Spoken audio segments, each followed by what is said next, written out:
लोकसभा चुनाव में सीट घटने के बाद बीजेपी अपनों के निशाने पर है। आरएसएस राष्ट्रीय कार्यकारिणी के सदस्य इंद्रेश कुमार ने कहा कि जो अहंकारी बन गए, भगवान राम ने उन्हें 241 पर रोक दिया। जिन्होंने राम की भक्ति की और धीरे-धीरे अहंकार आ गया, उस पार्टी को सबसे बड़ी पार्टी घोषित कर दिया। अब उसका और पूरा उसको हक मिलना चाहिए।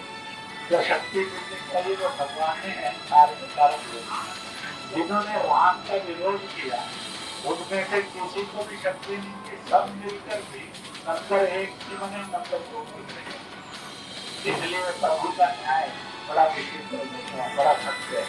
इसलिए जिस पार्टी ने भक्ति की, अहंकार आए, उसको 241 पर रोक दिया। पर सबसे बड़ी बात, जिनके अंदर राम की अनास्था थी, अश्रद्धा थी, और उनको सबको मिलकर 234 पर रोक दिया। देखिए ना, इंद्रेश कुमार के इसी बयान के बाद बीजेपी को घेरने का मौका विपक्ष को भी मिल गया है। विपक्ष भी कह रहा है कि जनता ही भगवान है इस लोकतंत्र में। इंद्रेश कुमार के बयान के बाद उद्धव गुट वाली शिवसेना ने भी बीजेपी पर निशाना साधा है। उद्धव गुट ने कहा है, जहां जहां भगवान राम का वास है, वहां बीजेपी हारी है।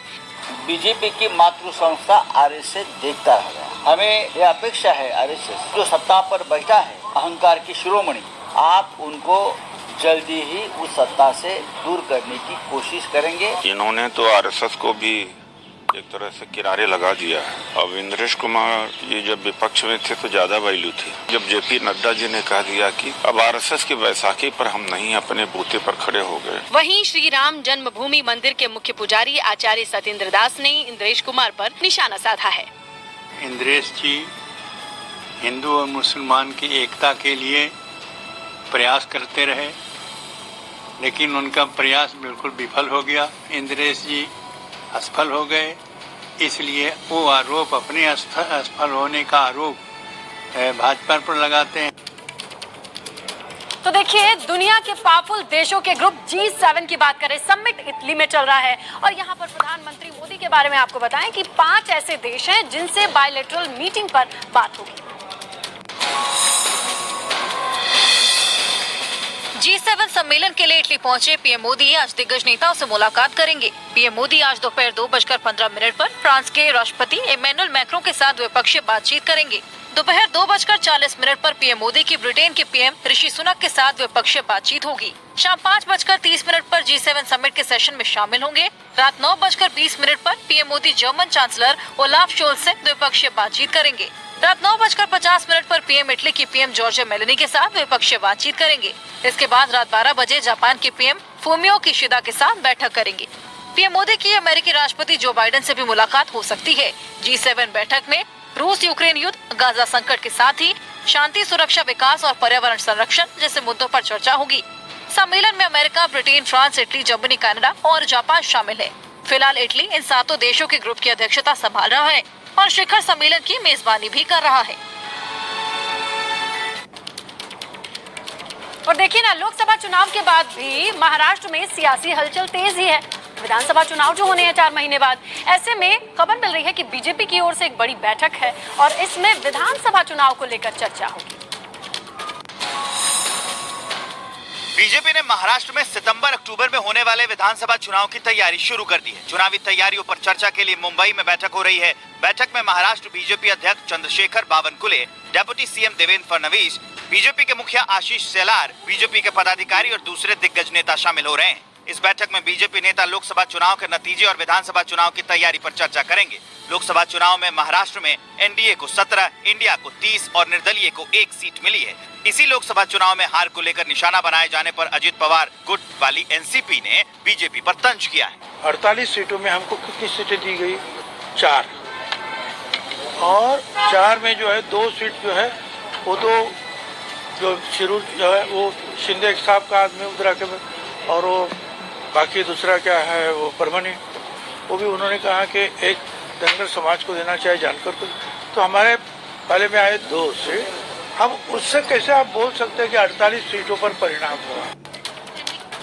देखिए, इसमें कोई डाउट नहीं है कि महाराष्ट्र में लोकसभा चुनाव में इंडिया गठबंधन ने अच्छा परफॉर्म किया, लेकिन जब बात आ रही है विधानसभा चुनाव की तो सुर बदले बदले लगाए जा रहे हैं। कहाँ, देखिए ये रिपोर्ट। महाराष्ट्र में लोकसभा चुनाव में शानदार प्रदर्शन के बाद इंडिया गठबंधन में खटपट दिखने लगी है। महाअघाड़ी में शामिल उद्धव गुट वाली शिवसेना सभी 288 सीटों पर चुनाव लड़ने की बात कह रही है।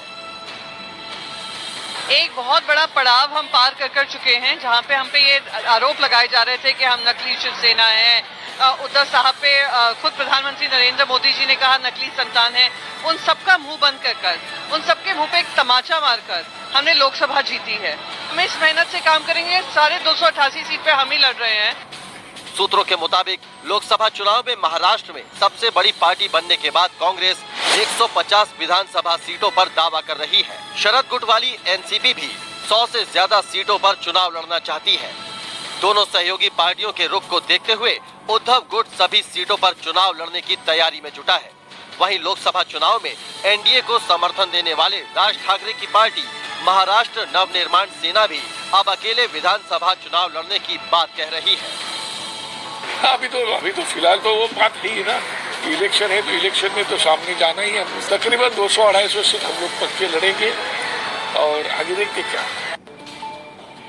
और अब बात दिल्ली के वाटर क्राइसिस की। मामला भले सुप्रीम कोर्ट गया, लेकिन पानी की समस्या लोगों के सिर पर जस की तस है। बढ़ती गर्मी के बीच दिल्ली के कई इलाकों में पानी की सप्लाई ठप हो गई है। बूंद बूंद पानी के लिए दिल्ली वाले तरस रहे हैं। जिन इलाकों में टैंकर के जरिए पानी की सप्लाई हो रही है, पानी के लिए लंबी लाइन लग रही है। पानी के लिए लोग आपस में झगड़ रहे हैं। हर दिन गर्मी के दिनों में ऐसे ही नजर आती है। एक टैंकर आता है और उस टैंकर से पानी भरने के लिए बड़ी संख्या में ये लोग पहुंचते हैं अपने अपने घरों से बाल्टी और टब लेकर। क्या पता किसी दिन पानी मिले नहीं मिले तो खाली हाथ लौटना भी पड़ सकता है। चाणक्यपुरी के संजय कैंप में पानी की सप्लाई का इकलौता जरिया यानी नल खराब हो गया। यहाँ लोग पानी के लिए टैंकर का इंतजार करते रहे। लंबी लाइन, घंटों का इंतजार और हर रोज वही बाल्टी भरने की जंग। ये जो नल है, इस पाइप से पानी लेने के लिए रोज आते थे, लेकिन आज अचानक से ये पाइप भी खराब हो जाती है और इसमें से भी पानी नहीं आ रही। लोगों की जो इकलौती उम्मीद इस इलाके में रहने वालों की थी, वो भी खत्म हो चुकी है। और 80 लोकसभा सीटों वाले उत्तर प्रदेश में लोकसभा चुनाव में अच्छी परफॉर्मेंस ना होने पर ये इवैल्यूएट करने के लिए टास्क फोर्स बनाई गई है। वहां पर मीटिंग हुई है। वहां की डिटेल्स क्या है, आप देखिए। यूपी में एनडीए की सीट क्यों घटी, इस पर बीजेपी में मंथन शुरू हो गया है। हार के कारणों की तलाश के लिए बीजेपी ने यूपी में हर 2 लोकसभा सीट के लिए एक टीम बनाई है।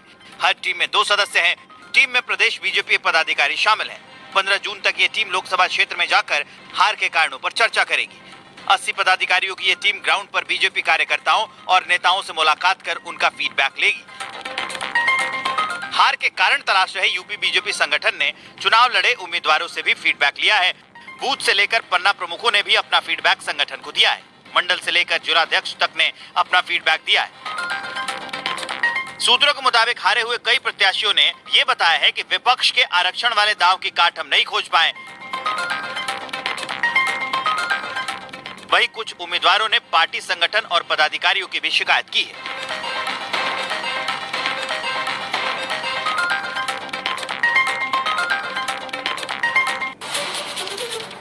वैसे मीटिंग तो उत्तर प्रदेश के मुख्यमंत्री योगी आदित्यनाथ भी ले रहे हैं, लेकिन बकरीद के मद्देनजर शांति व्यवस्था को लेकर। लोकसभा चुनाव के बाद यूपी में सीएम योगी एक्शन में है। कानून व्यवस्था के मोर्चे पर कोई गड़बड़ी ना हो, इसके लिए सीएम ने अधिकारियों की बैठक ली। 17 जून को बकरीद का त्योहार है। सीएम ने निर्देश दिया है कि बकरीद पर कुर्बानी के लिए पहले ही जगह तय होनी चाहिए। कुर्बानी तयशुदा जगह पर ही होनी चाहिए। कहीं भी प्रतिबंधित पशु की कुर्बानी नहीं होनी चाहिए। सड़क पर नमाज नहीं होनी चाहिए। सीएम ने अधिकारियों से कहा है कि अराजक तत्वों पर नजर रखी जाए और अगर कोई गड़बड़ी करने की कोशिश करता है उसके साथ कड़ाई से निपटा जाए। सीएम ने अधिकारियों से कहा है कि जनता दर्शन कार्यक्रम जिला जोन स्तर पर भी तत्काल शुरू किया जाए। अधिकारी आम लोगों की समस्याएं सुने, तय समय में लोगों की समस्याओं का समाधान किया जाए। सीएम योगी ने गर्मी में मौसम में अनावश्यक पावर कट नहीं करने के निर्देश भी दिए हैं। ट्रांसफार्मर खराब होने या फॉल्ट होने पर जल्द से जल्द सुधार करने के निर्देश भी अधिकारियों को दिया गया है। कुवैत अग्निकांड को लेकर भी अपडेट ये है कि वायुसेना का विमान कोच्चि पहुंचा है 45 शवों को लेकर।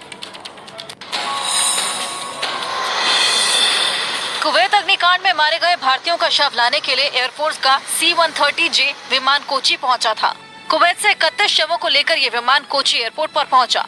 कोची पहुंचे 31 शवों में से 23 शव केरल के, 7 शव तमिलनाडु के, 1 शव कर्नाटक के रहने वाले मजदूरों के हैं।